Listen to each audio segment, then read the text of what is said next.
The cold was not merely an absence of heat. It was a living, breathing entity that resided within the jagged stone walls of the Corvus estate basements, crawling up Alara's bare legs and settling deep within the marrow of her bones. It tasted of old iron and damp earth. For 18 years, the world above believed the Beta's daughter was dying. The high society of the royal citadel of Valdris pitied Raymond Corvus. They sent extravagant bouquets of winter roses and handwritten prayers on gold-leaf parchment for the tragic unseen girl locked away in a high tower, slowly succumbing to a mysterious, incurable terminal illness. She didn't know the world wept for her. She didn't know her father accepted lavish gifts and royal stipends in her name. And she definitely didn't know that the very king her father served was sitting, mere hundreds of feet above her, in the grand banquet hall of the citadel, oblivious to the rot festering beneath his own polished floorboards. All Elara Vance knew was the freezing, murky water in the wooden bucket, the raw, bleeding blisters on her knuckles, and the blinding agony stretching across her spine. Her hands moved rhythmically, a machine built of quiet endurance, scrubbing the mud from her stepmother's heavy riding boots. The icy water numbed her skin, turning her fingertips a bruised, mottled purple, but it did nothing to numb the phantom fire burning along her back.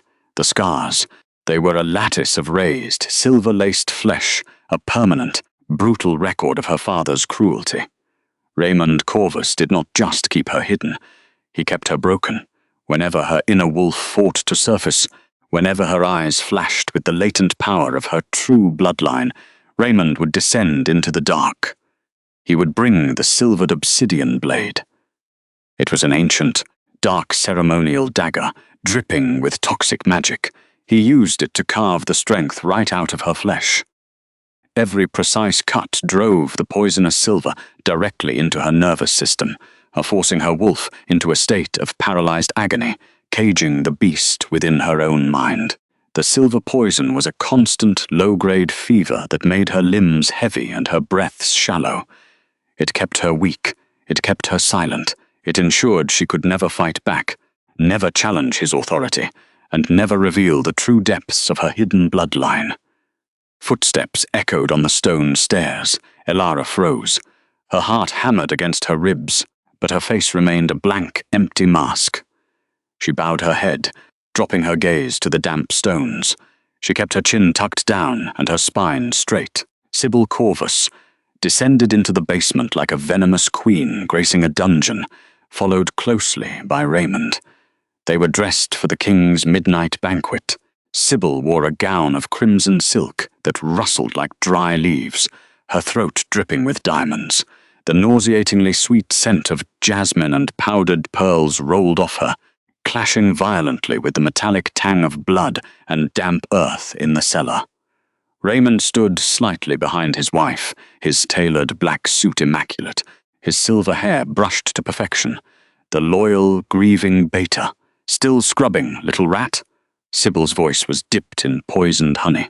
She stepped carefully around a puddle of grey water, lifting the hem of her crimson gown to avoid the filth, looking down at Elara with undisguised revulsion. I expected those boots to be lined up by the door an hour ago. You are becoming slower, useless. I am nearly finished, Elara rasped. Her voice was cracked, unused, and dry. Nearly finished is not finished. Sybil stepped closer. Without warning, her hand shot out, her manicured nails digging violently into the thin, threadbare fabric of Elara's collar.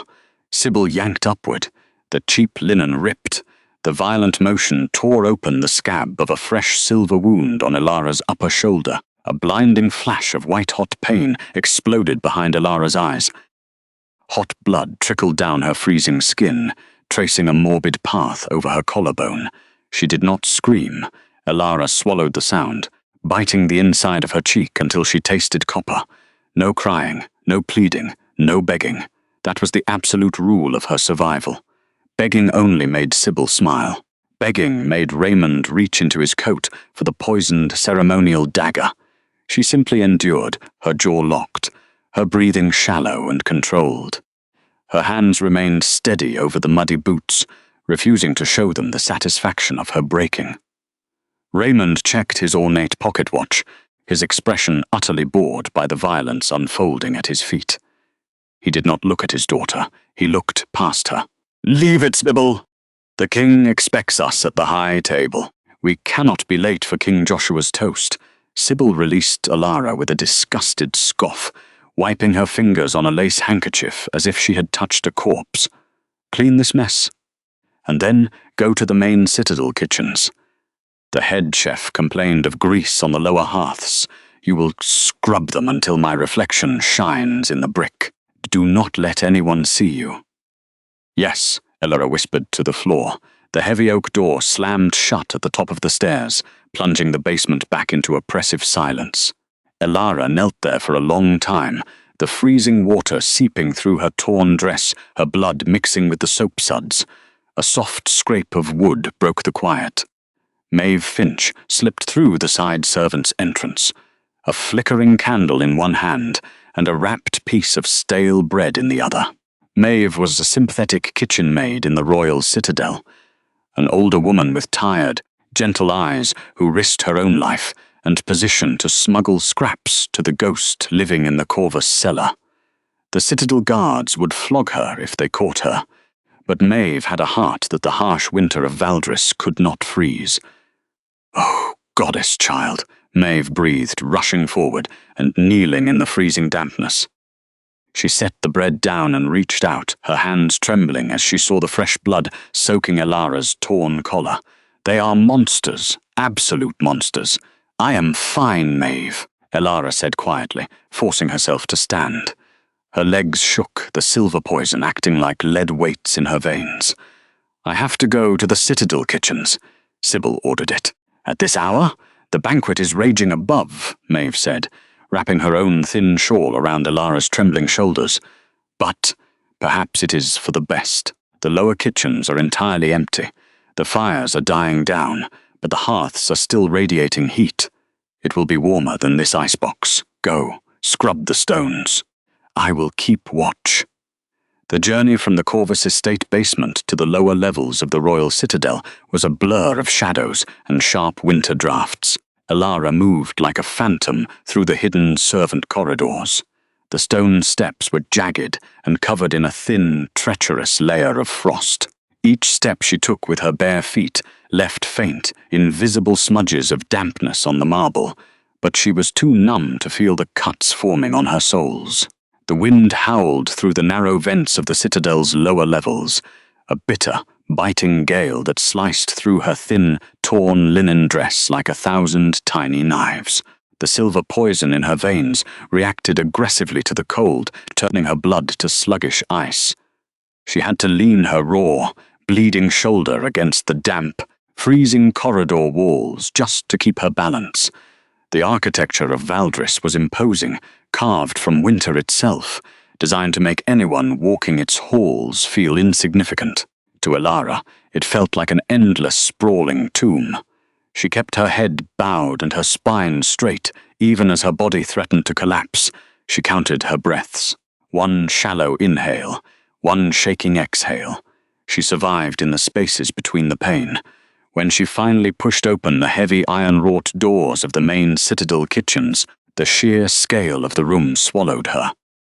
Massive copper pots hung from the ceiling, and the great hearth, spanning the far wall, glowed with the deep orange embers of a dying fire. The ambient heat washed over her freezing skin. It was a simple, rudimentary warmth, but against her hypothermic body, it felt like heaven. Elara dragged herself toward the hearth, clutching the cleaning rags Sybil had thrown at her. She fell to her knees before the warm bricks. She raised her hand to begin scrubbing, but her body simply refused. The physical toll of the day, the fresh tear of the silver wound, the bone-deep exhaustion and the sudden, overwhelming contrast of the heat against her freezing skin broke something profound inside her. The dam she had built for 18 years cracked. It did not shatter all at once. It splintered, letting the suppressed agony of a lifetime bleed through. Elara dropped the rag. Her blistered hands shook uncontrollably.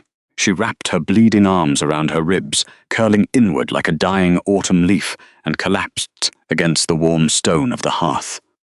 And she wept. It was not a loud, dramatic wail. It was a silent, agonizing weeping, the kind of crying that shakes the ribcage, starves the lungs of oxygen, and hollows out the soul. It was the pure, concentrated grief of a child who had never been held, of a woman who had been erased from the world while she was still breathing. Tears carved hot, stinging trails through the soot and dirt on her cheeks, splashing silently onto the stone floor. She buried her face in her knees, rocking slightly, letting the heavy, oppressive shadows of the kitchen consume her entirely. She just wanted the pain to stop. Even for one night, she just wanted to be warm. High above the kitchens, the royal banquet hall was a suffocating gilded cage of gold, crystal, and forced laughter. King Joshua Valerius sat at the head of the high table, a storm of silent fury wrapped in royalty. He was the absolute Alpha King, a man who commanded legions and brought rival empires to their knees. Yet surrounded by thousands of his most loyal subjects, he felt an echoing, hollow ache in his chest. His piercing storm-glass grey eyes scanned the room, finding nothing but sycophants and politicians wearing masks of devotion. The scents in the room were giving his inner wolf a violent migraine. The heavy, oily stench of roasted boar and spiced wine mixed nauseatingly with the sharp artificial perfumes of the nobility, powdered lilies, musky amber, and sweetened jasmine. It was a calculated, overwhelming assault of extravagance, designed to mask the underlying scent of their own fear and political ambition. Every smile directed at him felt predatory. Every bow felt utterly hollow. His sharp hearing picked up the whispers of the lords and ladies, their voices buzzing like carrion flies over a fresh kill. They plotted, they schemed, they waited for him to show a fraction of weakness. His inner wolf, a massive, terrifying, primal entity, was inexplicably restless tonight. It paced aggressively against the cage of his ribs, scratching at his sternum, demanding something Joshua could not name. The beast rejected the food. It rejected the wine. It rejected the entire court. He felt as though he was drowning in a sea of velvet and lies. Raymond Corvus stood near the center of the hall, raising a crystal goblet filled with blood-red wine. "To King Joshua," Raymond declared, his voice carrying the perfect pitch of loyalty. "May the reign of Valerius last until the sun burns out." Joshua inclined his head, but his jaw ticked. Lie. The entire room felt like a lie. The air was too thick. Without a word, Joshua stood. The hall instantly fell into a terrified hush. He waved a dismissive hand, signaling for the feast to continue without him, and turned away. He swept his heavy cloak of the obsidian sun over his broad shoulders. The thick black fur lining the cloak brushed against his armor, a symbol of his supreme protection and authority. He bypassed the royal gardens and instinctively descended into the deepest, quietest parts of the citadel. His boots made no sound on the stairs as he navigated the servant corridors. The air grew cooler, stripping away the nauseating perfumes of the upper floors. He sought the cool, empty stillness of the lower levels, hoping the silence would calm the roaring beast in his mind. He reached the corridor outside the main kitchens. Then he stopped.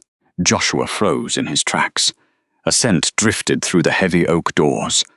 It was faint at first, barely a whisper on the drafty air, but the moment it hit his senses, it struck him with the force of a physical blow.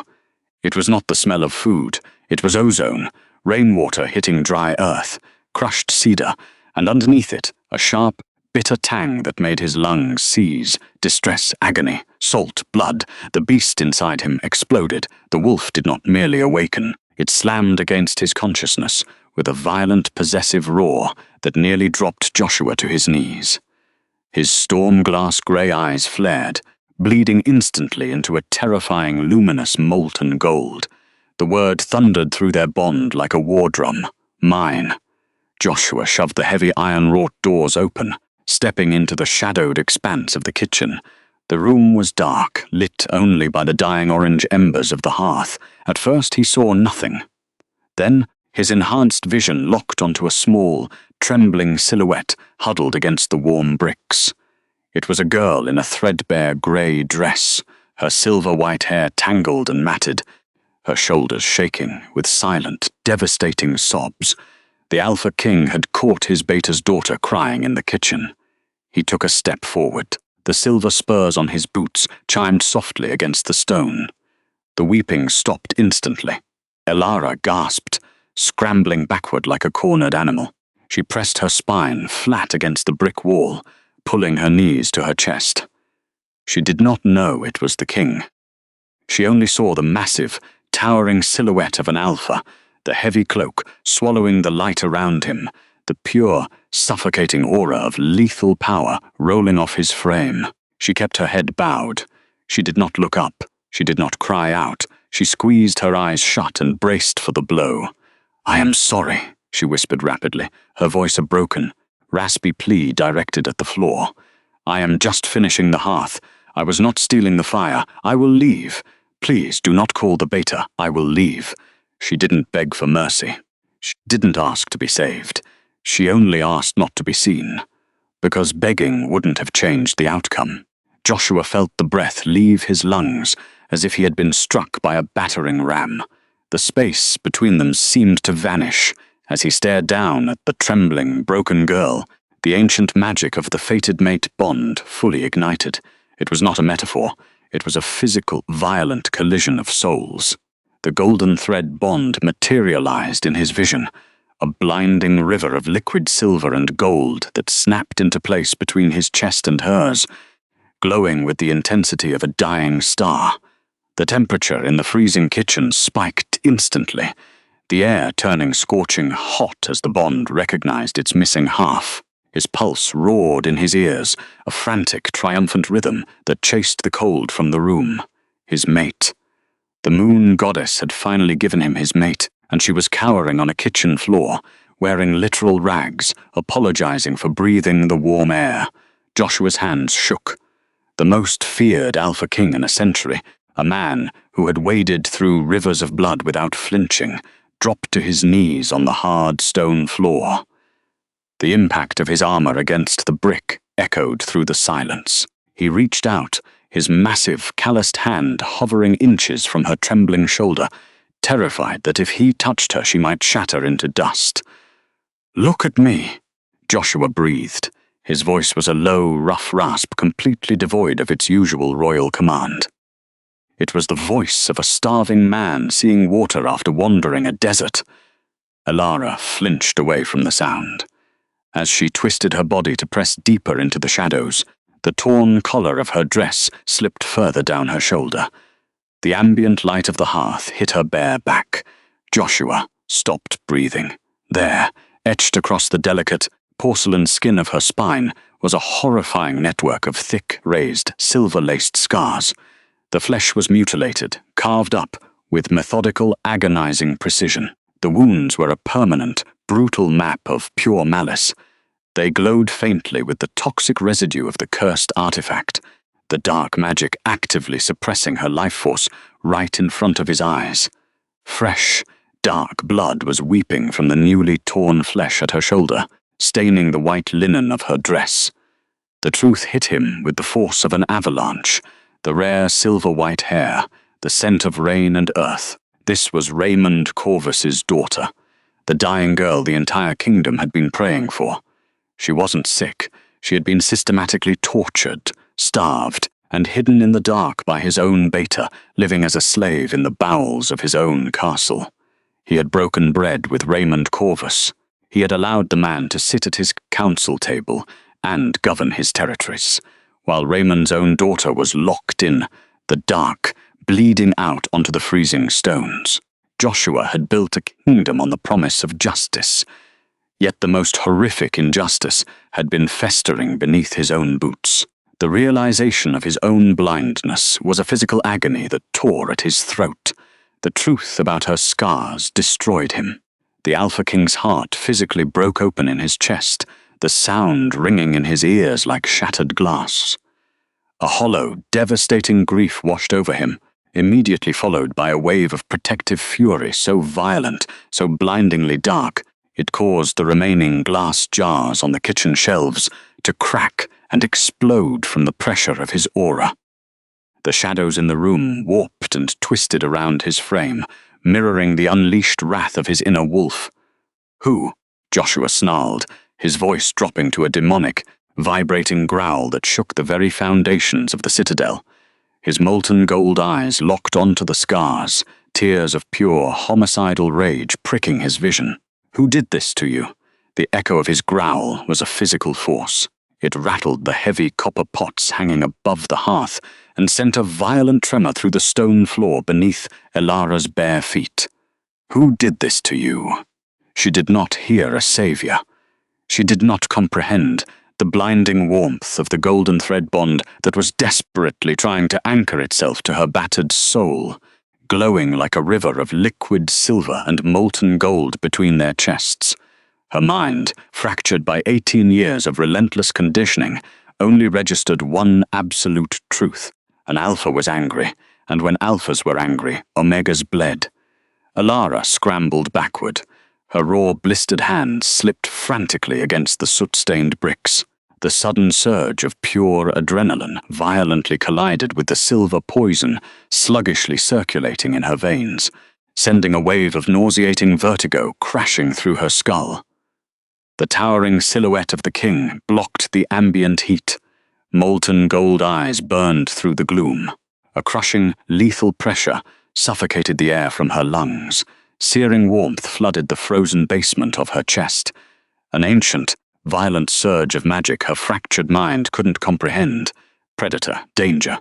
All she knew was terror. She ran, pushing off the wall. She launched herself toward the heavy iron-wrought doors of the kitchen. Her bare feet slapped against the freezing stone, leaving faint, erratic smears of dampness and blood. Her breath hitched in her throat, escaping in a series of broken, ragged gasps. She expected a massive hand to close around her throat. She expected the lethal, crushing weight of an alpha's command to force her to her knees. Instead, Joshua Valerius stood perfectly still. He watched her flinch away like a man watching his own heart walk out of his chest. The sheer, unadulterated terror radiating from his fated mate paralyzed him. His inner wolf, usually a creature of absolute dominance and war, whimpered and clawed at the inside of his ribs, horrified that its mere presence had driven her to such desperate flight. He instantly pulled back his crushing aura, violently suffocating his own power to give her the illusion of escape. Elara threw her weight against the heavy kitchen doors. They groaned open, and she slipped through the narrow gap, plunging into the pitch-black abyss of the adjacent servant corridor. The air out here was a different kind of brutal. Without the ambient heat of the dying hearth, the winter draft sweeping through the narrow ventilation shafts of the citadel sliced through her torn, wet linen dress like a barrage of icy needles. The temperature drop was instantaneous and unforgiving. Her teeth began to chatter violently. She pressed her bleeding shoulder against the freezing granite wall, trying to use the darkness as a shield, her chest heaving as she dragged herself forward. Then, a sound cut through the darkness, the sharp, rhythmic click of heels against marble. Elara froze, her blood turned to absolute ice. The scent hit her a second later, the nauseatingly sweet, cloying aroma of jasmine and powdered pearls. A flickering torch further down the corridor illuminated the rustling hem of a crimson silk gown. Sybil Corvus stepped into the narrow hallway. Raymond's wife had slipped away from the grand banquet above, her expression pinched with irritation, likely descending to demand more wine or to ensure the kitchen staff was suffering adequately. Sybil stopped, her dark, cruel eyes locked onto the shivering, bleeding silhouette pressing itself against the wall. "What, in the name of the goddess, are you doing out of the kitchens?" Sybil hissed, her voice a venomous whisper that echoed off the vaulted ceiling. She closed the distance between them in 3 rapid strides, her diamonds catching the faint torchlight. "Look at you. You are dripping filthy water and blood onto the royal floors."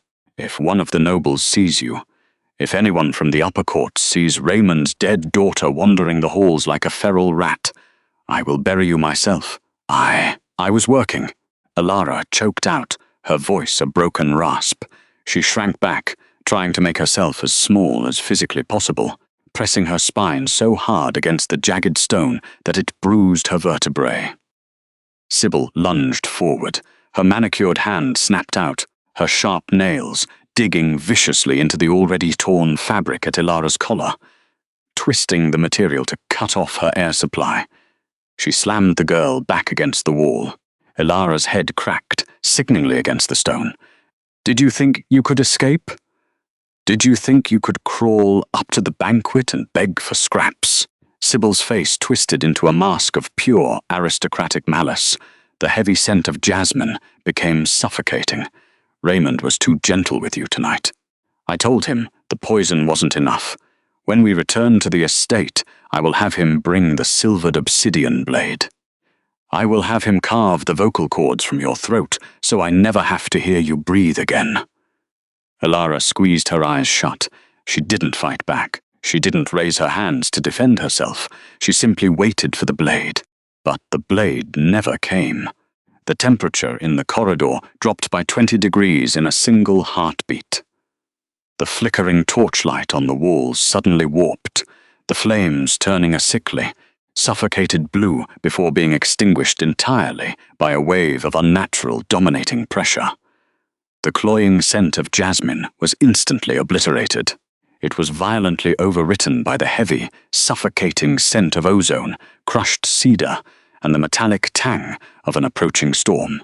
A shadow detached itself from the darkness at the end of the hall. Joshua Valerius stepped into the corridor.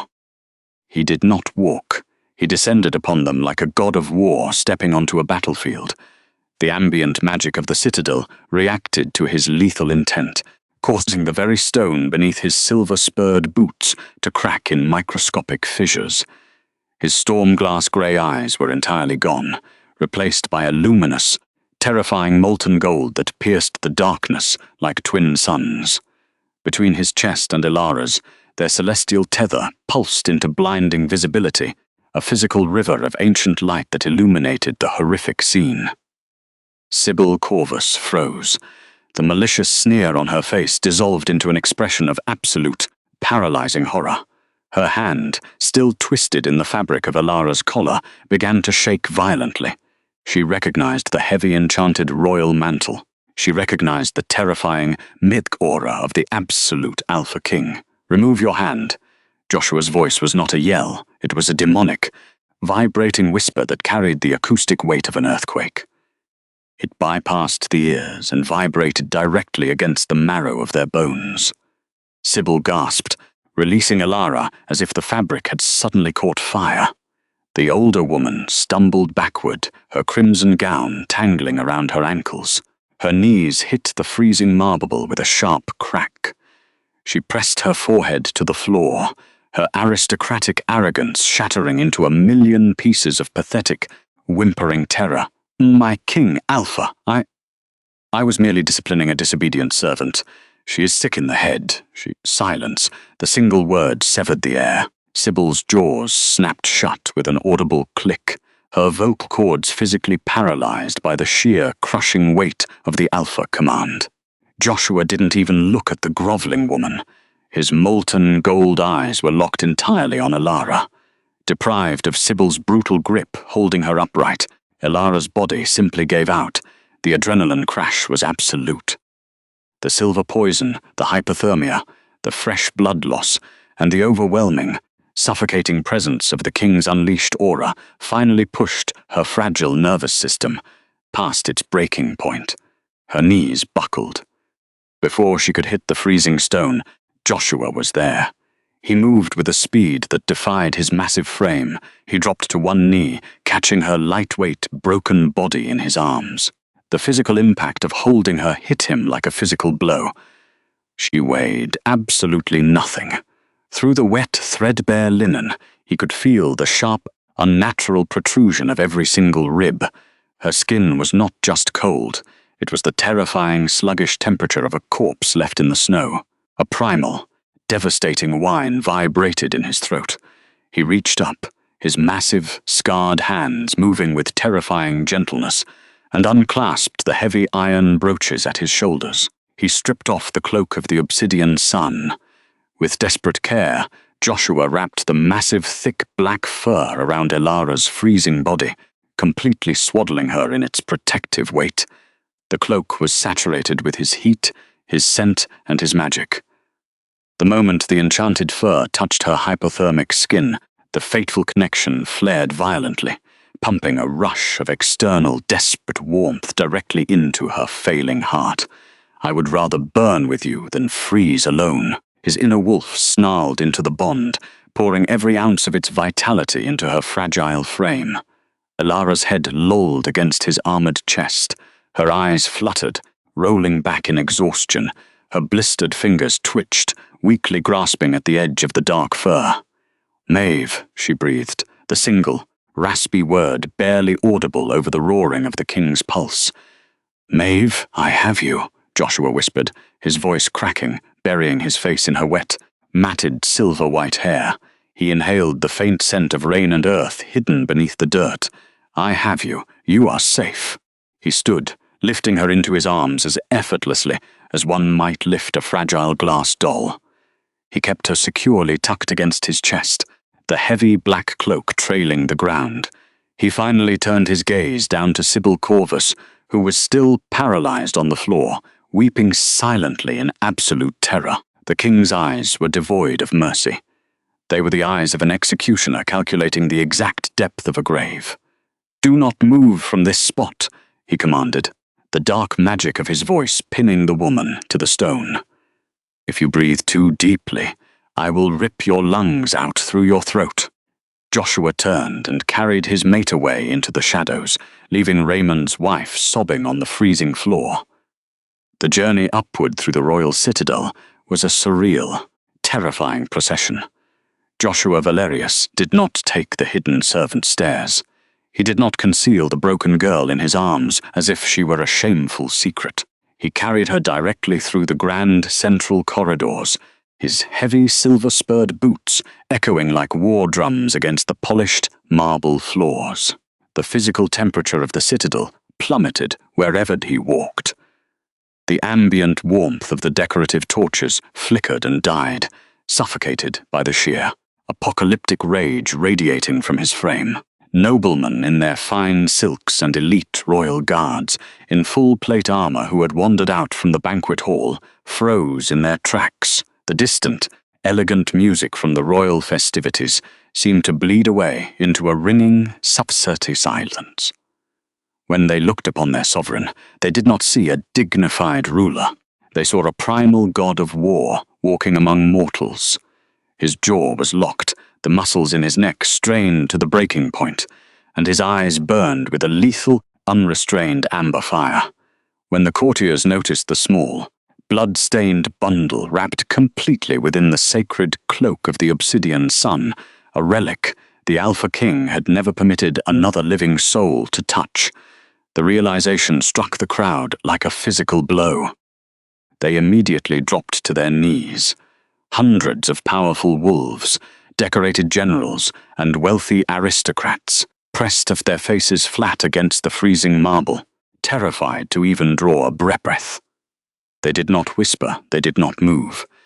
The absolute silence of the kneeling kingdom was a testament to his supreme authority, but Joshua ignored them all. He bypassed the entire political structure of his empire without a single glance. He felt nothing for his court. He felt only the devastating, fragile flutter of Elara's pulse against his chest, her shallow breaths fighting a desperate war against the toxic silver in her veins. He reached the highest tower of the citadel and kicked open the massive, gold-leafed oak doors to his private royal sanctuary. The sanctuary was a totally different world. The air inside was thick with the rich, ambient warmth of 3 massive, roaring fireplaces.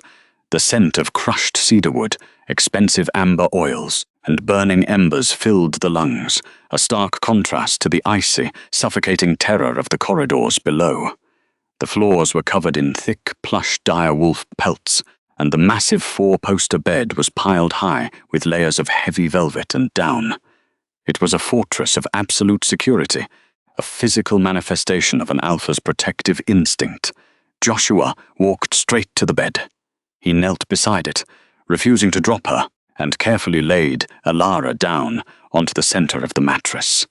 He kept the thick black fur securely wrapped around her shivering frame, only pulling the thick fur back slightly so she could breathe the warm, cedar-scented air. Her face was dangerously pale, her lips tinged with a terrifying shade of blue. She looked so small, so devastatingly fragile against the massive, imposing pillows of the king's bed. "Guards!" Joshua roared over his shoulder, his voice shaking the crystal chandeliers hanging from the vaulted ceiling.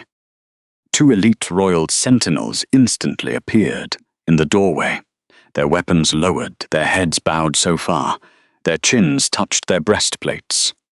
"Find a kitchen maid named Maeve Finch," Joshua commanded, his chest heaving with barely contained panic. "Bring her to these chambers immediately. If anyone touches her, if anyone delays her, execute them on the spot." "Go!" The guards vanished into the shadows. Joshua turned back to the bed. He pulled off his heavy steel gauntlets, tossing them carelessly onto the expensive rugs. His hands, weapons that had snapped the necks of rival alphas and torn through armies, hovered helplessly over Elara's pale face. He gently brushed a wet, matted strand of silver hair away from her forehead. Her skin was burning with a sudden, unnatural fever, the silver poison in her veins fiercely rejecting the healing heat of the sanctuary. Minutes stretched into an eternity of silent agony.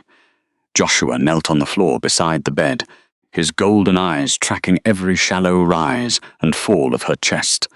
Through the soul link, he could feel the sickening, chaotic hum of the dark magic tearing at her nervous system. He poured his own strength into the connection, forcing his ancient magic to act as a shield around her failing heart. A frantic scuffle at the doors finally broke the silence.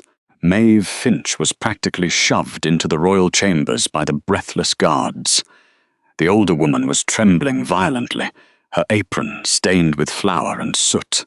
She had never been above the ground floor of the citadel, let alone inside the absolute sanctum of the Alpha King. She took one look at the towering, terrifying figure of Joshua Valerius kneeling by the bed, and she immediately collapsed to her knees, preparing to beg for her life. Then Maeve saw the silver-white hair spilling across the royal velvet pillows.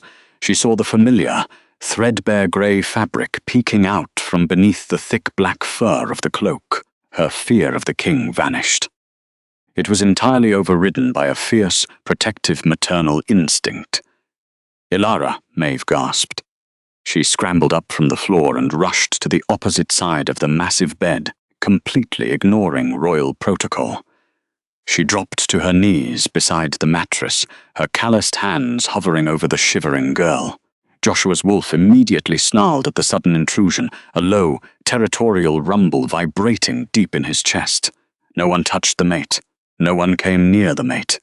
But Elara, even in her unconscious state, recognized the scent of the older woman. Her blistered fingers blindly reached out, clutching weakly at the frayed edge of Maeve's flour-stained apron. Joshua's growl died instantly. He forced his inner beast into absolute submission, recognizing with a hollow ache that this lowly kitchen maid was the only source of comfort his mate had ever known.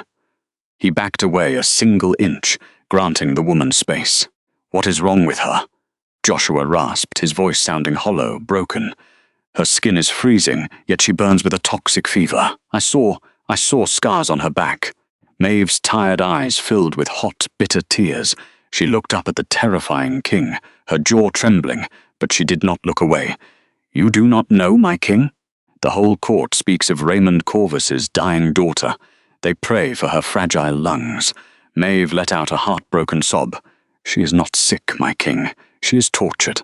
Maeve reached out with shaking hands. "Forgive me, my king, but you must see what they have done to her." Very carefully, Maeve pulled back the heavy edge of his sovereign mantle. She reached for the collar of Elara's torn, blood-soaked dress. With a slow, agonizing pull, she peeled the cheap linen down, exposing the girl's entire back to the bright, magical lighting of the royal sanctuary. Joshua stopped breathing. In the dim, flickering light of the kitchen, he had only seen a glimpse. Here, under the uncompromising light of his own sanctuary, the absolute horror of her existence was mapped out in gruesome, undeniable detail. It was a massacre of flesh. From the base of her delicate neck down to the curve of her waist, her spine was a chaotic, raised lattice of thick, jagged silver scars. They were not the clean, honorable cuts of a surgical procedure, nor the proud scars of a warrior in battle. They were the methodical, sadistic gouges of a torturer. The wounds overlapped in brutal, cross-hatched patterns, digging deep into the muscle tissue and severing the nervous system. The toxic, dark magic of the toxic ritual knife still clung to the older scars, giving the ruined skin a sickly, phosphorescent glow. The newest wound, sitting high on her left shoulder blade, where Sybil had violently ripped her dress, was weeping dark, tainted blood onto the pristine sheets. "Raymond Corvus," Maeve whispered, her tears falling freely onto the velvet. Whenever her inner wolf tried to surface, whenever she showed even an ounce of the ancient strength her bloodline possesses, her father took her down to the basements. He used a silver ceremonial dagger. He literally carved the beast out of her. The silver poison lives permanently in her veins, constantly fighting her natural healing. It keeps her weak. It keeps her perfectly silent. The silence in the royal chamber became a physical, crushing weight. Certain traumas required profound devotion to mend. But right now, Joshua Valerius did not feel love. He felt an apocalyptic, world-ending devastation. The Alpha King, the supreme sovereign of Valdris, the man whose mere name made rival empires tremble and armies surrender, collapsed. He went down on one knee on the polished wooden floorboards. He bowed his head over the edge of the mattress, burying his face in the thick black fur of the cloak near Elara's hip. His massive shoulders began to shake violently, and the Alpha King wept. It was a silent, agonizing weeping that mirrored the desperate tears she had shed by the hearth. He wept for the 18 years of unutterable agony she had endured in the freezing dark, while he sat on a golden throne above her, utterly blind to her screams. He wept for the sheer, horrific cruelty of a father methodically mutilating his own blood. He wept for the tiny, broken body lying in his bed, a body that had never known the warmth of the sun, only the biting, toxic edge of poisoned silver. Through the ancient mate tie, his immense grief poured into her, a torrential river of absolute unconditional remorse. His tears soaked into the heavy fur of the cloak. When Joshua finally lifted his head, his tears were gone. The storm-glass grey of his eyes had completely vanished, replaced entirely by a burning molten amber fire that promised pure, unadulterated death. His jaw locked, the tendons in his neck straining against his skin like steel cables. He reached out, hovering his massive hand over the horrific map of scars on her spine, refusing to actually touch the broken skin and cause her even a fraction of pain. His magic pulsed, a warm, protective aura of molten gold that slowly began to combat the icy chill of the silver poison, sealing the newest wound. "Maeve," the king spoke. The voice did not belong to a man.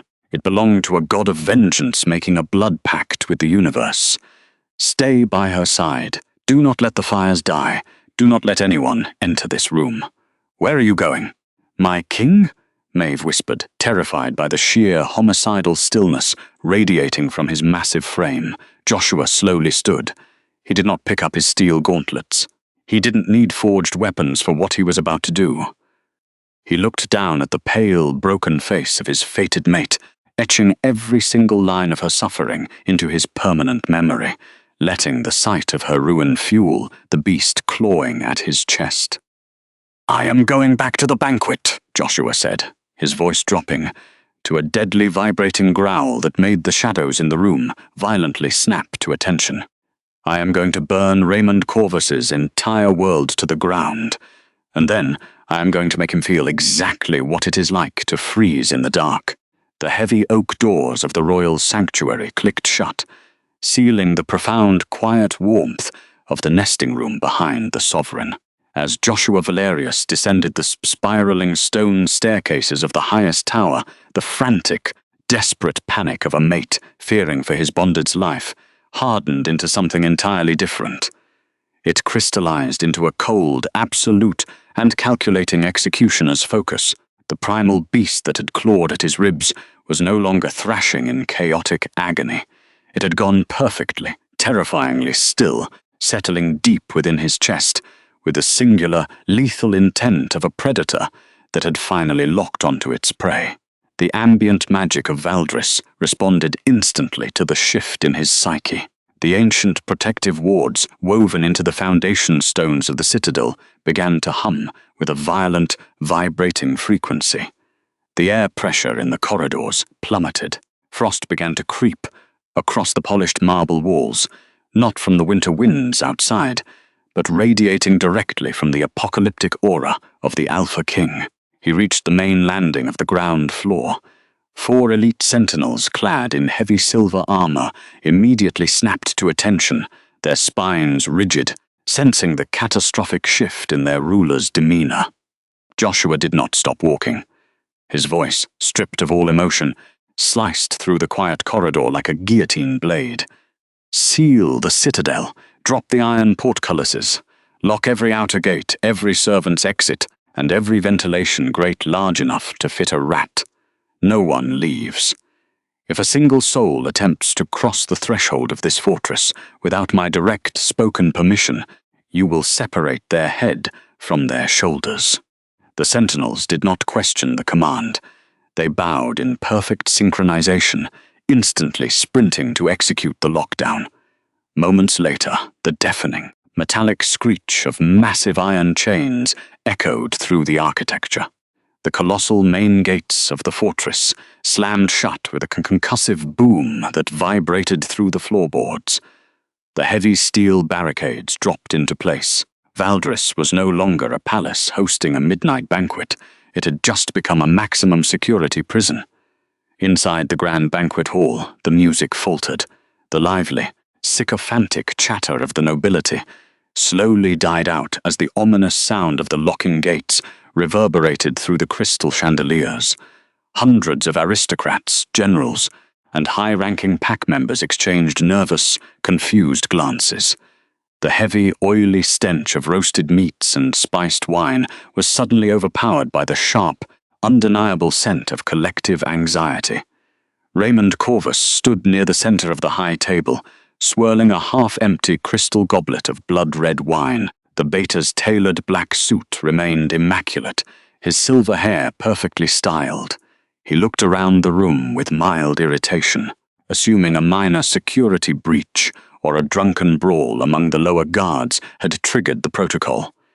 He checked his ornate pocket watch, clicking his tongue. He fully expected his wife to return from disciplining their useless servant any moment now, so they could maintain their flawless public image.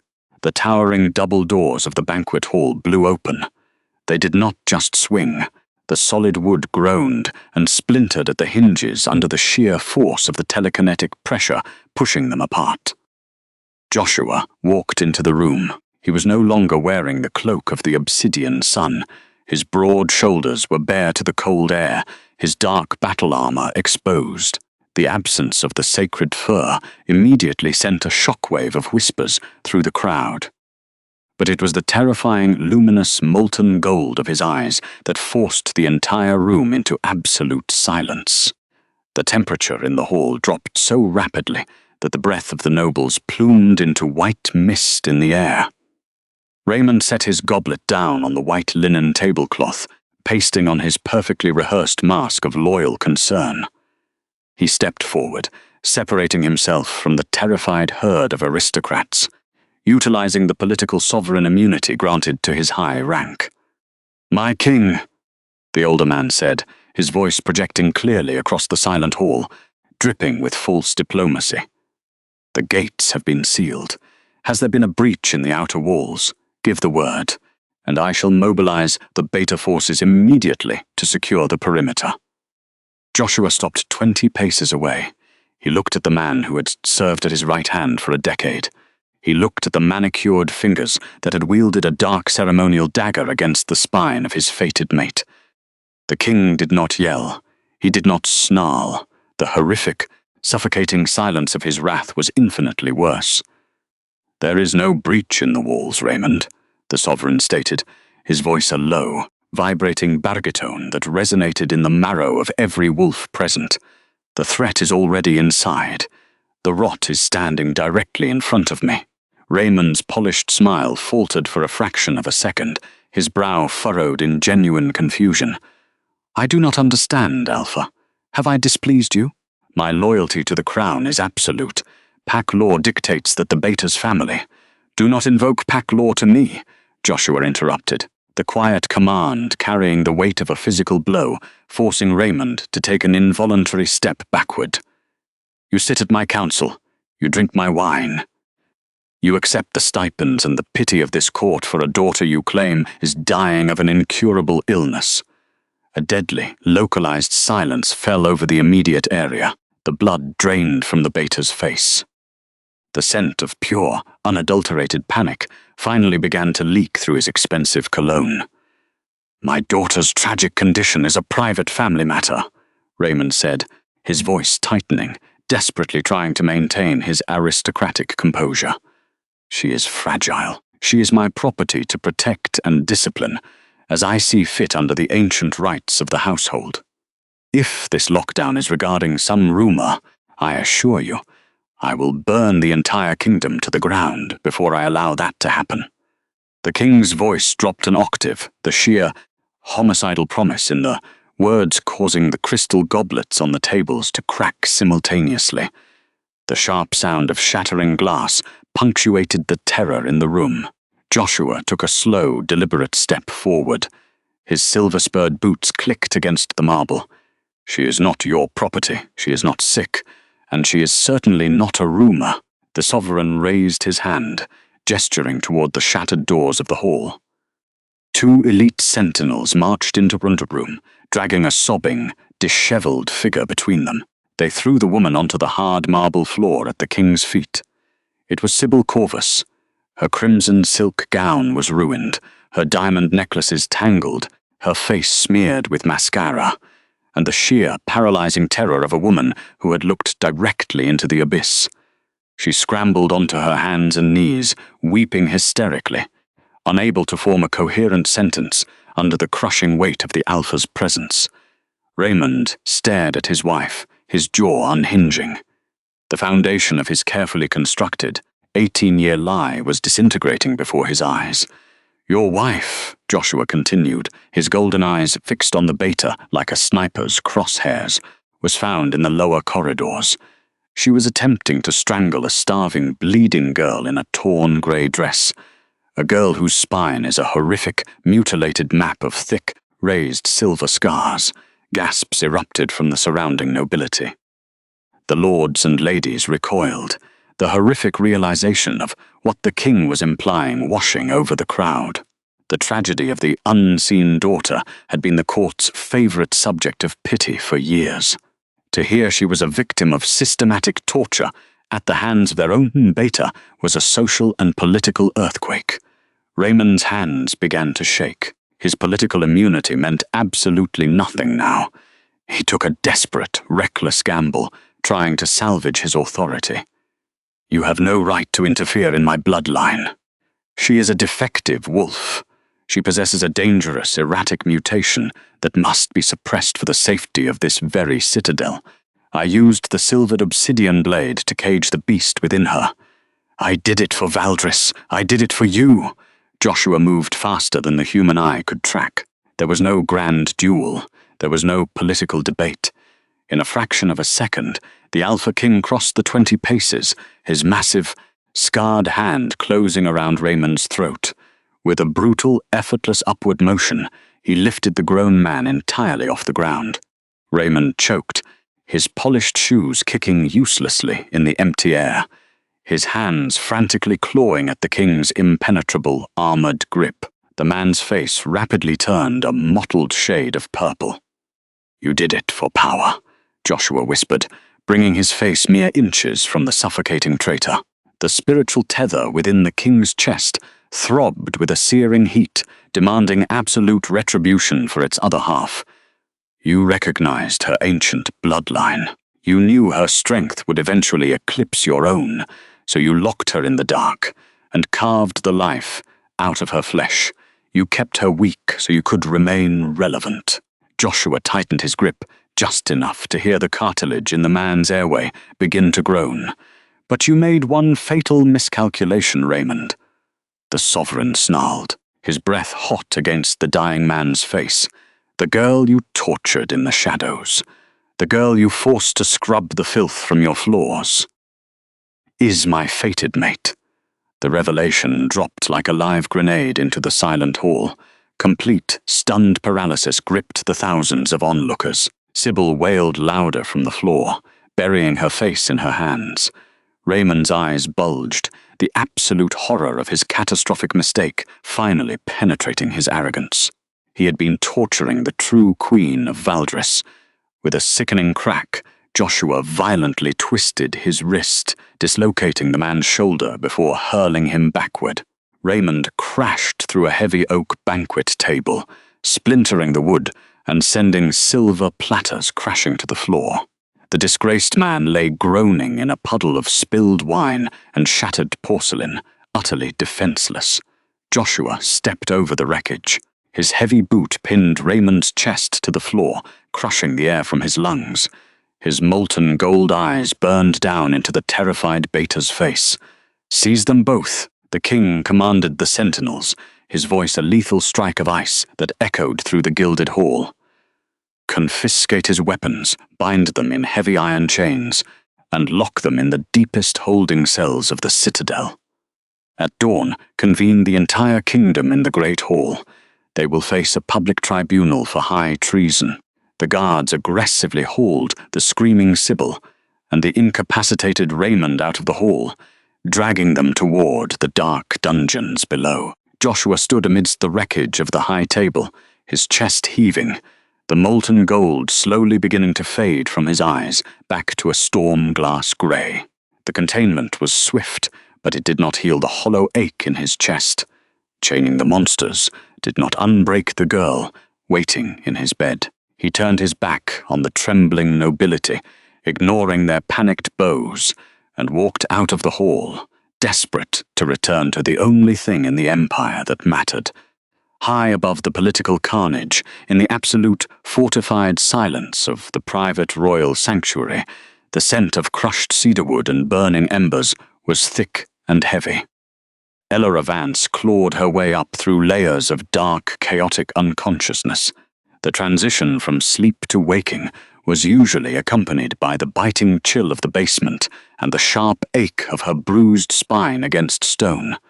But this time, her senses were completely overwhelmed by an alien, suffocating softness. Her eyes snapped open, the ambient, flickering light of 3 massive fireplaces blinded her for a moment. She was not on the damp floor.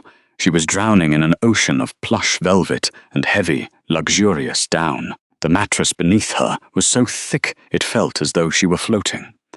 Wrapping her body in an impenetrable cocoon of warmth was the massive, thick black fur of a heavy cloak. Immediate, primal panic spiked in her blood. Her conditioning was absolute and merciless. In the Corvus household, comfort was never a gift. It was the preamble to a horrific punishment.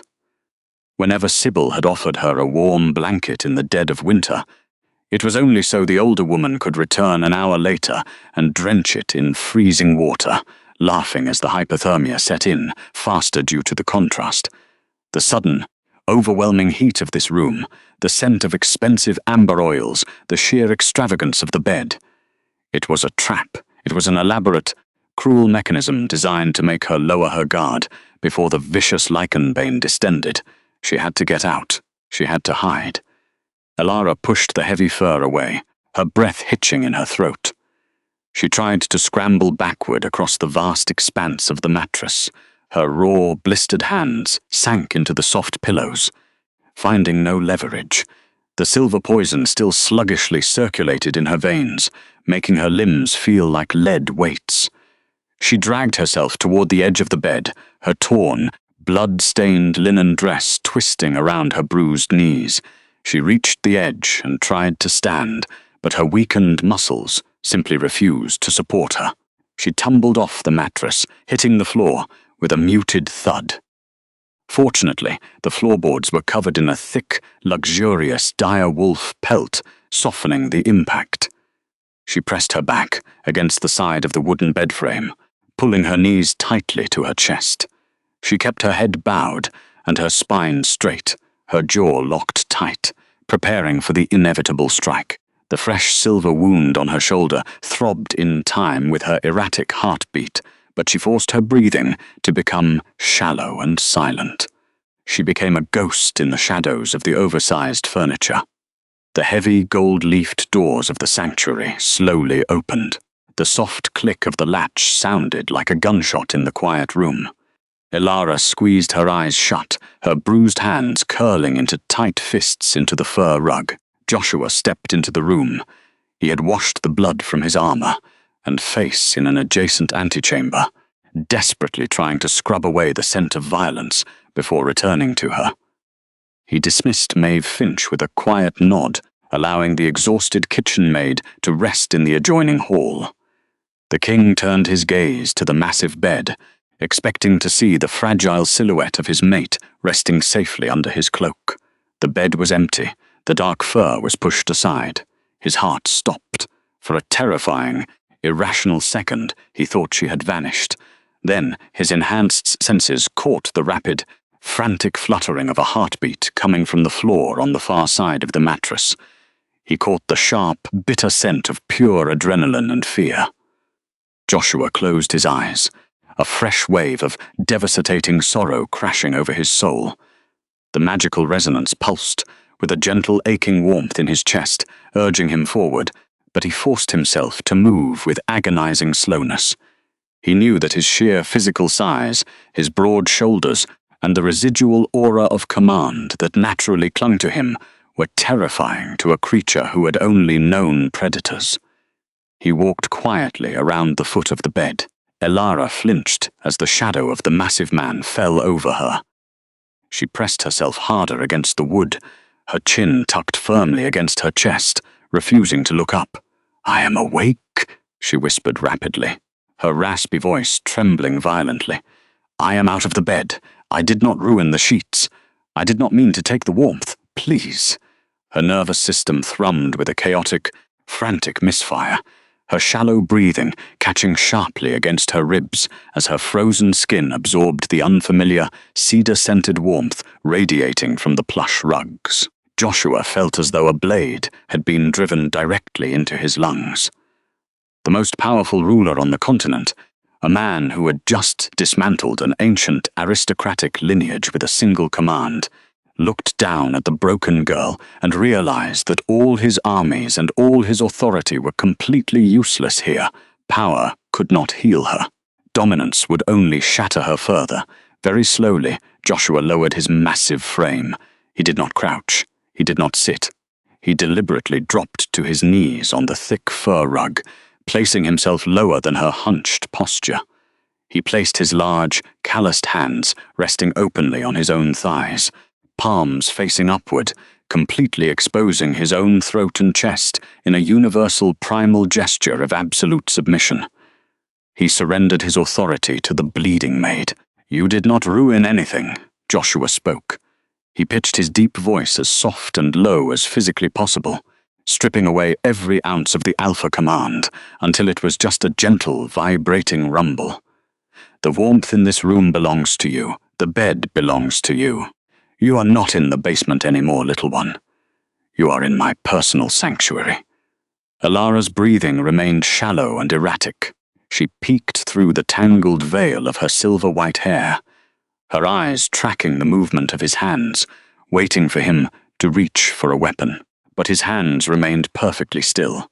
The terrifying molten gold of his eyes was gone, replaced by a soft, stormy grey that looked entirely devastated. "Why?"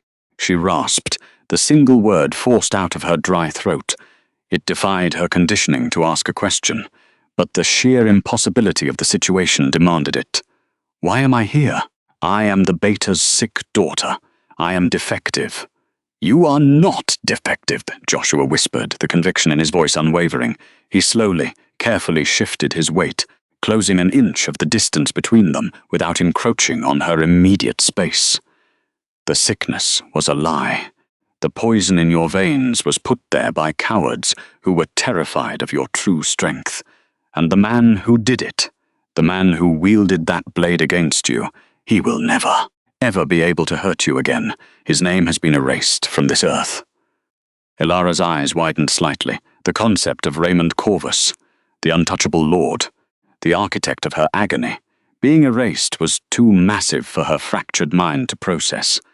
I know you are terrified, Joshua continued, his voice thick with raw emotion, watching a tear slip down her dirt-streaked cheek.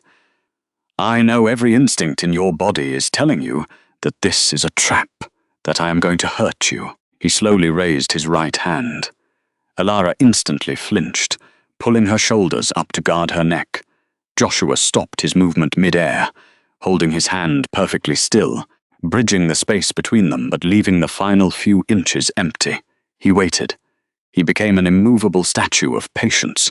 I swear to you, on the sacred laws of our kind and the blood in my veins, I will never strike you, the king breathed, his stormy eyes locking onto her guarded gaze. I am not your master. I am not your jailer. Do you feel the heat in your chest, the warmth that fights the cold of the silver? Ilara hesitated, but she gave a microscopic nod. She did feel it.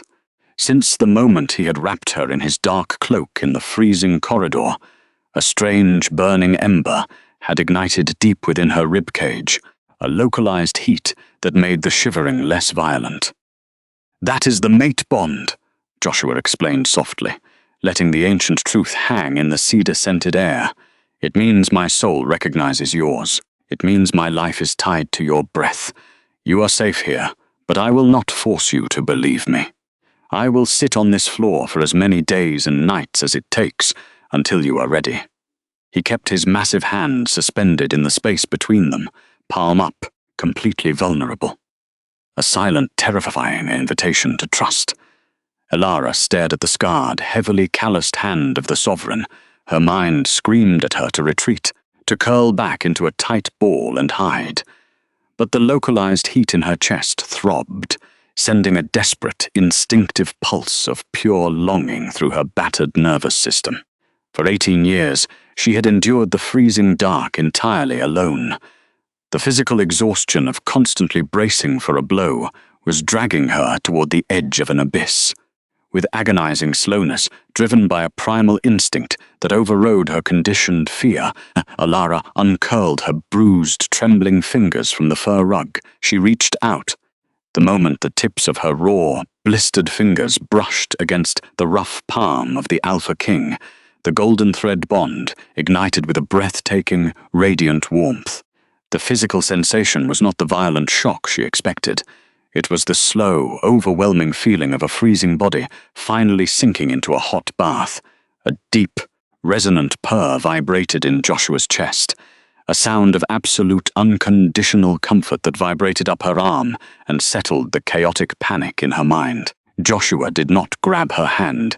He simply let her rest her trembling fingers against his palm, treating her touch as though it were the most sacred, fragile relic in the universe. He closed his eyes, a single tear escaping his lashes, and for the first time in her life, the broken girl realized she held the power to destroy a king. Hours dissolved into the quiet hum of the burning hearths. As the first pale light of sunrise began to touch the high stained glass windows of the tower, Joshua gently lifted her exhausted, sleeping form and settled her securely back into the deep velvet of the nesting bed. He tucked his heavy cloak around her shoulders, leaving her under Maeve's vigilant care before rising to face the morning. The raw, unbridled violence that had erupted within the grand banquet hall at midnight was merely the visceral, primal reaction of a terrified mate. But the absolute, systematic obliteration of an ancient noble bloodline required the uncompromising clinical light of dawn. pack law in the high fantasy realm of Valdris was rigid, steeped in centuries of unforgiving tradition. Joshua Valerius had halted the royal sentinels at the perimeter gates hours before sunrise. Throwing the abusers directly into the frozen wastes under the cover of darkness would have been too merciful, too quick, and entirely too private. The kingdom needed to see the monsters unmasked.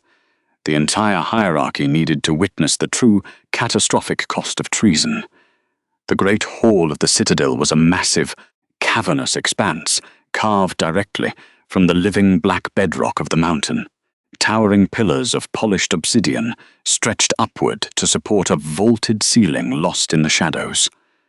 As the morning sun finally breached the horizon, its light pierced through the towering stained glass windows, casting fractured, elongated patterns of blood red and icy blue across the immaculate marble floor. The ambient temperature in the great hall was freezing, perfectly reflecting the apocalyptic mood of the sovereign who sat upon the dais. 10,000 members of the pack had been summoned. It was not just the elite nobility who had attended the feast. The lower courtiers, the military generals, the merchant class, and the common labourers had been ordered to gather. They stood shoulder to shoulder, their breath plumbing into faint white mist in the draughty air. The sheer volume of bodies should have generated a suffocating heat, but the terrifying, suffocating aura radiating from the Alpha King suppressed even the ambient warmth of the crowd. An oppressive, absolute silence dominated the space. No one dared to whisper. No one dared to shift their weight. The scent of ozone, collective anxiety, and cold fear hung so thickly in the air it was almost a physical barrier. Joshua sat entirely motionless upon the obsidian throne. He was not wearing his ceremonial crowns or his heavy furs. His broad shoulders were clad in dark, functional battle armor, scratched and dented from a century of warfare. His posture was deceptively relaxed, leaning slightly forward with his massive, heavily calloused hands resting flat against the carved stone armrests. His storm-glass grey eyes swept over the endless sea of his subjects, registering their terror but feeling absolutely no sympathy for it. Deep within the center of his chest, the fated union pulsed with a steady, aching rhythm. It was a localized, magical heat, a physical tether connecting his soul directly to the private royal sanctuary high above the grand hall. Through that ancient connection, he could feel the shallow, exhausted breathing of Alara Vance. She was finally asleep, swaddled in his heavy ceremonial garment under the watchful protection of the kitchen maid, Maeve Finch. That faint, fragile pulse of life was the only thing anchoring the monarch's sanity. If that tether were to snap, if the silver poison in her veins finally stopped her heart, he knew with absolute certainty he would descend from the dais and slaughter every living soul in the room. A deafening, metallic screech shattered the quiet. The colossal iron-wrought doors at the far end of the hall groaned open, pulled apart by a dozen armored guards. The crowd parted like a severed artery, creating a wide, unobstructed path down the center of the black marble. 2 elite sentinels marched forward, dragging the prisoners behind them. The heavy iron chains of high treason clanked violently against the stone, the sound echoing off the vaulted ceiling like a death knell. Raymond Corvus and his wife were violently thrown to their knees at the base of the dais. The transformation they had undergone in mere hours was staggering. They had been stripped of their diplomatic immunity, their political rank, and their aristocratic dignity. Stripped away was the immaculate black-tailored suit and the perfect silver hair. Vanished was the crimson silk gown and the suffocating scent of powdered pearls. The disgraced Beta and the fallen stepmother were now dressed in coarse, freezing burlap sacks that scratched against their skin. The heavy iron collars locked around their throats forced their heads down, a physical manifestation of their total subjugation. Sybil was completely undone. The older woman shivered uncontrollably, her bare knees bruised and bleeding from being dragged across the courtyard stones.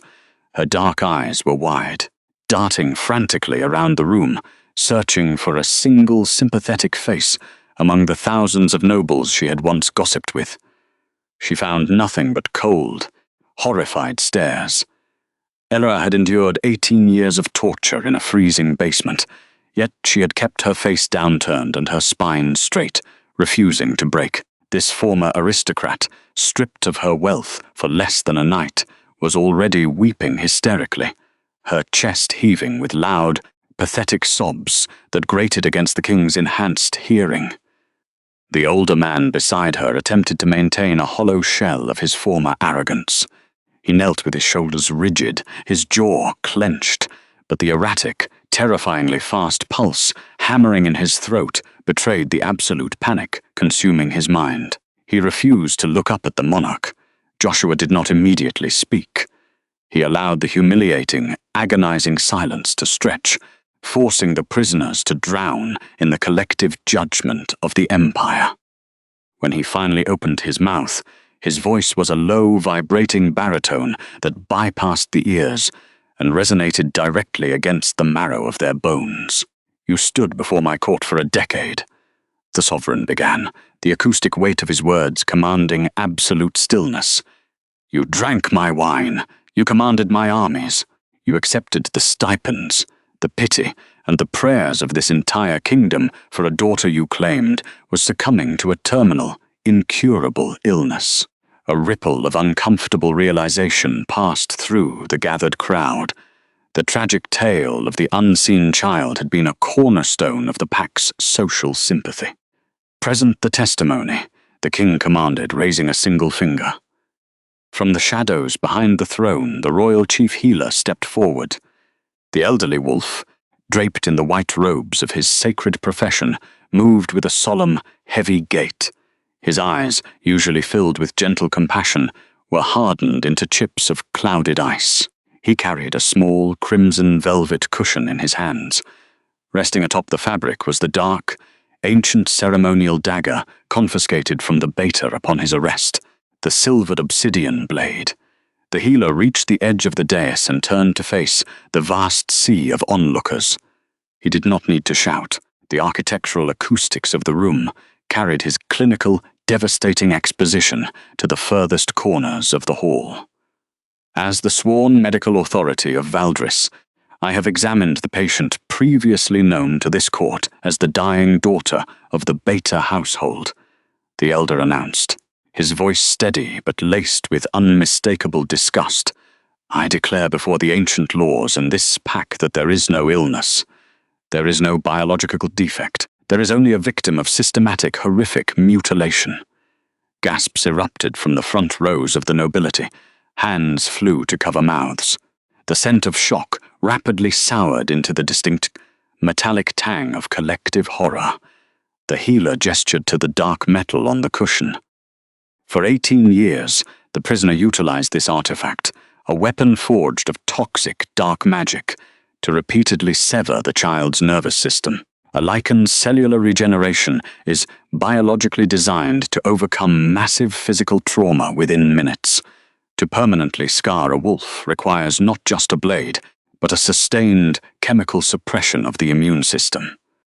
The wounds were deliberately, methodically inflicted along the spinal column to paralyze the inner beast, stunting her physical growth and keeping her in a permanent state of agonizing, hypothermic weakness.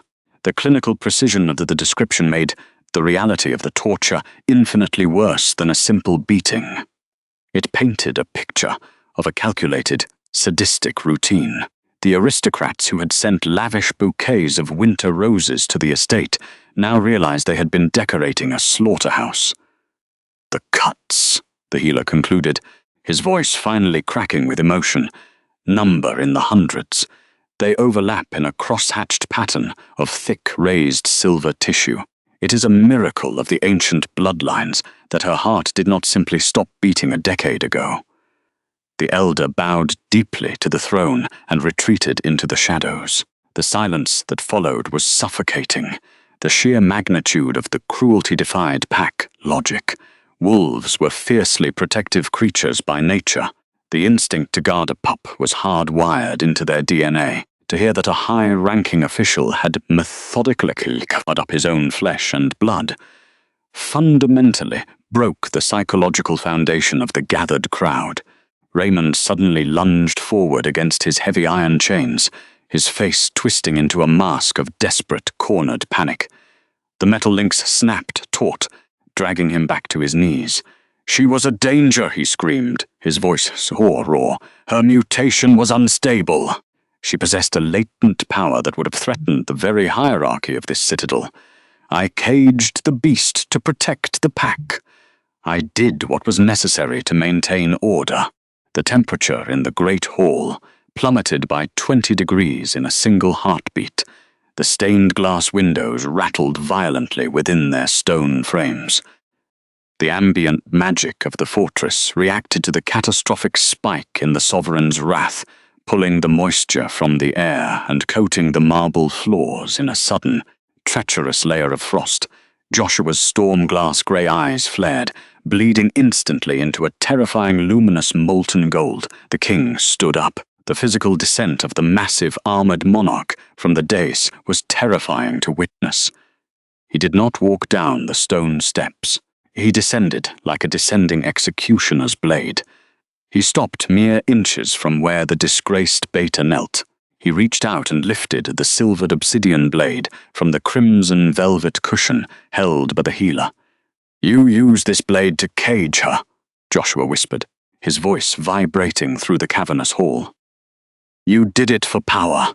You recognized her ancient bloodline, and you knew her strength would eventually eclipse your own." The king wrapped his bare, armored hands directly around the cursed metal. With a deafening roar that shook the obsidian pillars, driven by the absolute, protective fury of their celestial union, Joshua flexed his massive shoulders and snapped the dark weapon entirely in half. He dropped the shattered shards onto the floor before Raymond. The toxic magic that had suppressed Elara's life force was permanently destroyed. "By the sacred laws of the fated mate bond, and by my own absolute authority," Joshua decreed, his voice booming over the gathered kingdom, "I hereby strip you of the title of Beta. I strip you of the Corvus name. All your lands, your wealth, and your estate are seized by the crown. Your legacy is unmade." He placed his bare, scarred right hand directly onto the center of the traitor's forehead. The hierarchy of the werewolf empire was not merely a political construct. It was a deeply ingrained biological and magical tether.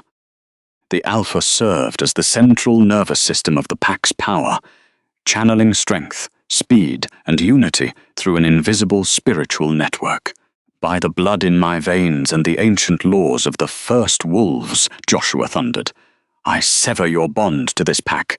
I revoke the strength of your rank. You are nothing." The king closed his massive hand into a fist and pulled sharply backward. It was not a physical extraction, but the visual and sensory explosion of ancient magic was blinding. A shockwave of dark concussive energy ripped through the grand hall. Raymond let out a guttural, tearing scream, a sound of absolute, soul-rending agony that forced many in the crowd to cover their ears. The spiritual tether connecting him to the collective strength of Valdris was violently amputated. The physical toll of the severing was immediate and horrific to witness. The older man collapsed onto his side, his body convulsing as the supernatural vitality of his high rank evaporated from his cells. His muscles noticeably deteriorated, shrinking beneath the coarse burlap. His silver hair lost its remaining luster, turning brittle and dull. His skin sagged, mapping the sudden, rapid onset of extreme old age. In less than 10 seconds, the formidable, untouchable lord of the council was reduced to a frail, wolfless, pathetic shell gasping for air on the freezing stone. Sybil shrieked in mindless terror, pressing her face entirely flat against the marble, trying to dig her way into the solid rock to escape the sovereign's wrath. Joshua did not even look at the gasping, withered man at his feet. He turned his molten gold eyes toward the captain of the royal guard. "Deliver the crest." 2 sentinels marched forward, carrying a massive shield forged of black steel, bearing the intricate, silver-inlaid emblem of a raven in flight. It was the Corvus ancestral shield, a symbol that had hung proudly in the citadel for centuries, representing power, wealth, and unyielding loyalty. The guards dropped the heavy shield onto the floor before the king. Joshua raised his silver-spurred boot and drove his heel directly into the center of the silver raven. The enchanted steel groaned, then violently buckled under the sheer, unnatural physical force of the monarch. The metal warped, the silver inlays shattering into 100 jagged, unrecognizable pieces that scattered across the floor. "The lineage is dead," the sovereign announced, projecting his decree over the trembling masses. "The estate will be burned to its foundation stones. The lands assaulted, the archives will be scrubbed. If any historian, any bard, or any citizen speaks the name of this family within the borders of my empire, they will share this fate. The legacy of the abusers is officially eradicated." The king stepped over the ruined shield and turned his imposing frame to face the thousands of subjects kneeling in the shadows of the pillars. The violent, homicidal fury that had driven his actions slowly began to recede, replaced by a profound, unshakable protective conviction. The pulse of their cosmic tie in his chest warmed, reminding him of the fragile, battered soul waiting for him to return. He needed to set the record straight. He needed to ensure that no wolf in the Empire would ever look upon the scarred girl with pity, disgust, or disrespect. "The girl you all believed was dying," Joshua spoke, his voice softening slightly, though the underlying threat of lethal violence remained perfectly clear. "The girl who was forced to scrub the filth from your floors, the girl who bled in the dark while you feasted in the light, her name is Elara." The mention of her true name sent a ripple of absolute stillness through the crowd. "She is not a casualty of this court," the monarch continued, his eyes scanning the faces of the terrified nobility, etching his absolute decree into their minds. "She is not a broken thing to be cast aside. She possesses a resilience and an ancient strength that eclipses every warrior standing in this hall. She survived the unimaginable, and she did it with a quiet dignity that puts this entire kingdom to shame." Joshua lifted his chin, his massive chest expanding as he delivered the final, world-altering truth. "She is my fated mate, not used, not owned, chosen. She is the absolute undisputed queen of Valdris. When she finally steps out of my sanctuary, you will not look at her scars with pity. You will bow your heads to the ground, and you will thank the ancients that they have the mercy to let you breathe the same air." The entire pack, from the highest-ranking generals to the lowest kitchen hands, instantly pressed their foreheads to the freezing marble floor in total, unquestioning submission. The collective movement was a wave of pure reverence, a silent vow to protect the sovereign's mate with their very lives. Joshua turned his back on the kneeling empire. He looked down at the two shivering, withered traitors chained to the floor. The formal tribunal was concluded. The legal obliteration was complete. "Open the gates," the king commanded softly. At the far end of the cavernous hall, the colossal iron portcullis that sealed the main entrance to the fortress began to rise. The heavy chains ground against the gears, lifting the massive steel barricade. The moment the seal was broken, the violent, howling blizzard of the rogue lands screamed into the great hall. A literal wall of blinding white snow and razor-sharp wind swept over the black marble, dropping the temperature into lethal extremes. The frozen wastes lay beyond the threshold, a barren, merciless landscape where no prey survived, and the cold was absolute. "Cast them out," Joshua ordered, turning his gaze away, entirely finished with their existence.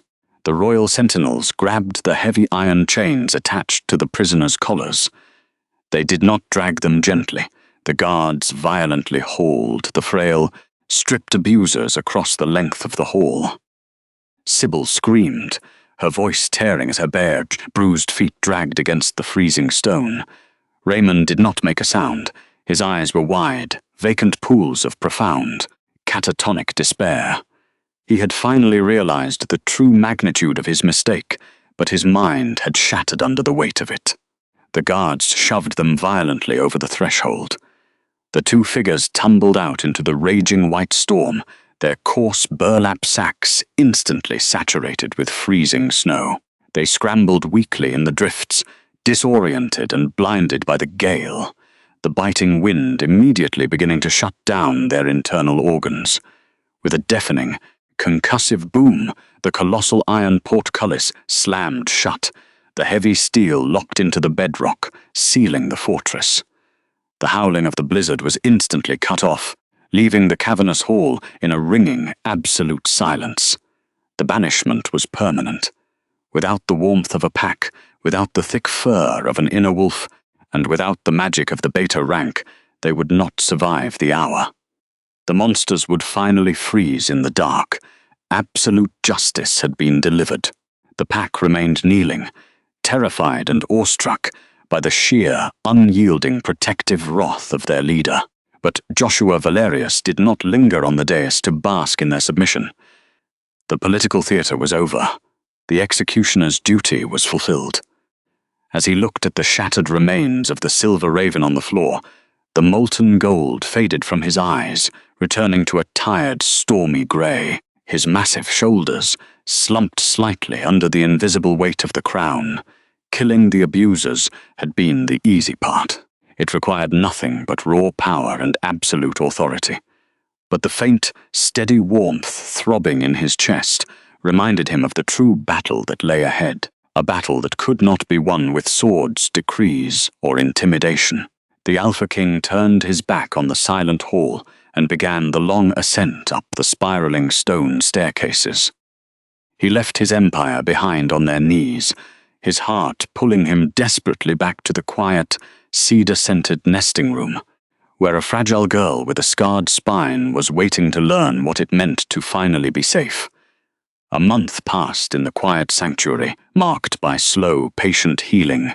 When Elara next woke, the panic did not crush her. The golden thread bond had solidified, its constant glowing warmth a permanent anchor in her chest.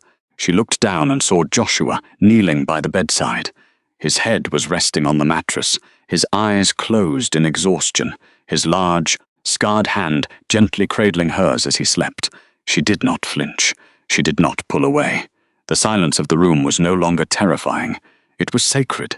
She swallowed hard, fighting against the dry, unused muscles in her throat. She forced the breath up from her lungs.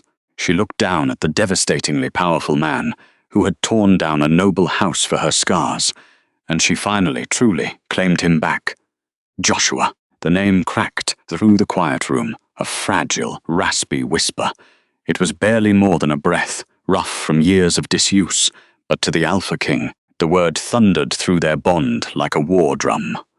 Joshua's head snapped up, his amber-flecked grey eyes locked onto hers, wide with a reverent, world-shattering awe. The sound of his name on her lips was the final seal on their bond, the absolute confirmation that he was hers, and she was his. He reached up, his large hands cupping her face with a delicate precision that made her breath catch. His thumbs brushed away a stray tear she hadn't realized she had shed. "I am here," he breathed, his voice a deep, resonant rumble that vibrated through the floorboards and straight into her soul. "I am here, my queen, and I will never let you go." Elara leaned into his touch, her eyes slipping shut as the warmth of his palms anchored her to the present. The cold cellar was gone. The silvered obsidian blade was a nightmare of the past. She was wrapped in the golden light of the bond, held by a king who would rather burn the kingdom to the ground than see her shiver again.